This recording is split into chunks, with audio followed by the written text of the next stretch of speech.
平安，欢迎收听迦南之声，我是刘英叶牧师。9月15日，勇敢说真话。耶利米哀歌3章43到66节，其中48节这样说：为了同胞所遭受的摧残，我的眼泪像江河涌流。在第3章耶利米哀歌长达66节的经文，今天我们读后半节。我们昨天说这是一个心碎的赞美诗，已经表达了在心碎当中，在伤心当中，好像看到上帝的应许，于是他起来赞美这一位神。我们很清楚知道，我们很多的时候，我们在那罪恶当中，好像乌云盖满了我们的世界，使我们觉得我们的世界天都快塌下来了。诗人用天像黑黑的一样来遮蔽着我们，其实那就是我们人的罪。当神的子民犯了罪，神愤怒地追赶着我们，以致敌人张大嘴巴来羞辱我们，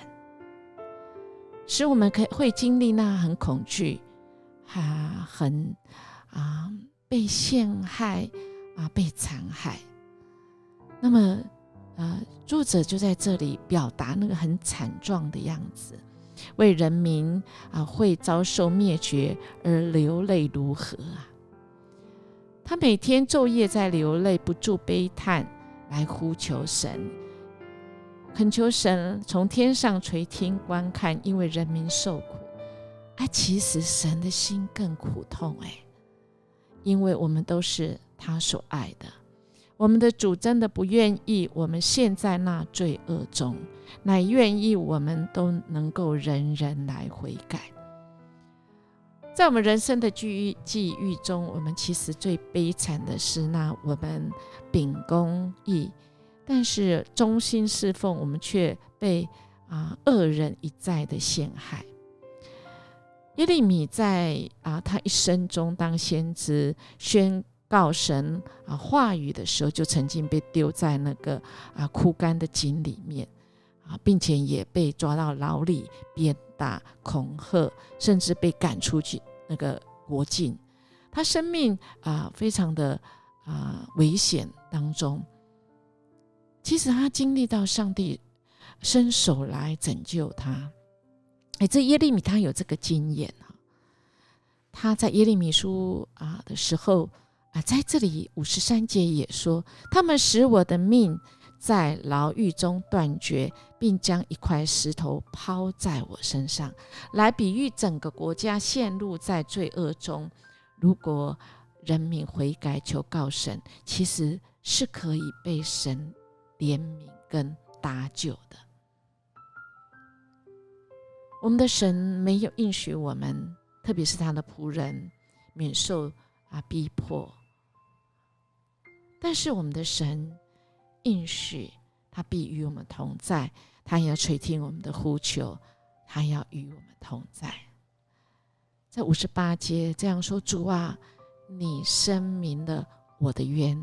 你救赎了我的命。在今天这个哀歌里面的诗章中，这个诗人他在最深的这个深陷在幽谷里无法自拔自救时，他谦卑，他卑微的来，没有任何的遮掩，很真实的向神来倾吐，说主啊，呼求主啊，主，你看到我所经历的，你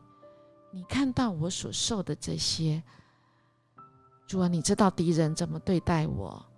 那恶者怎么对待我，主，你都听见他们恶意的侮辱我，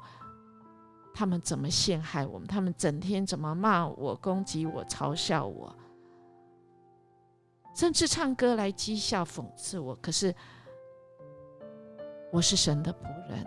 我仍然持守对神的信心，这是敌人夺不走的。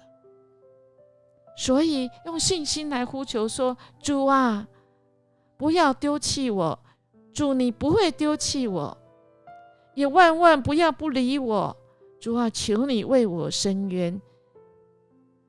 也恳求你按照他们所行的报应他，叫他们罪有应得，主啊，你除灭他们。我们人在无助悲愤的时候，真的我们只能向神来说，因为有很多的时候我们的心情郁卒不足到一个程度，真的是没有人能懂我们，但是主懂我们，好不好？我们身为神的儿女，我们在这世上，我们不管胡事，我们活在这世上，我们会遭遇许多的不公平的事情，我们以什么态度来面对呢？我们是在乎人的看法吗？不，我们要福音顺服在万王之王、万主之主的手中，因为我们的主他声明，他要来为我们伸冤，他要救赎我们的命。55节说，耶和华，我从深牢中求告你的名。在深牢中就是主啊，我在那无力当中，没有人可以求告中，主唯有你听见我的祷告。在深牢中没有人理会我，主啊，唯有你理会我，唯有你亲自来走向我。主啊，我在那深牢中没有人知道我的冤情，唯有你知道，而且你要为我伸冤。这是最大的盼望，以致诗人要说这是心碎的赞美诗。我们要感谢神，在那个无望中、深牢中，总是为我们开上窗，为我们开路。我们一起来祷告。爱我们主，谢谢你听见我们的声音，你来搭救我们。主啊，你没有掩耳不听，主，你总是靠近我们，而且你告诉我们不要惧怕，因为你与我们同在，使我们真的成为一个忠实的人，说真话的人。我们活出信仰的良心，我们行出合乎你旨意的言行。奉主耶稣基督的名求，阿们。因为我们今天活出依靠神的心，不惧怕的心，因为神要我们按照他的心意说出真实的话，特别对神来说出那真实的祈祷。主必与我们同在。音乐牧师祝福您。你若喜欢我们的节目，请订阅，也给我们5星级的鼓励跟好评。我们明天见。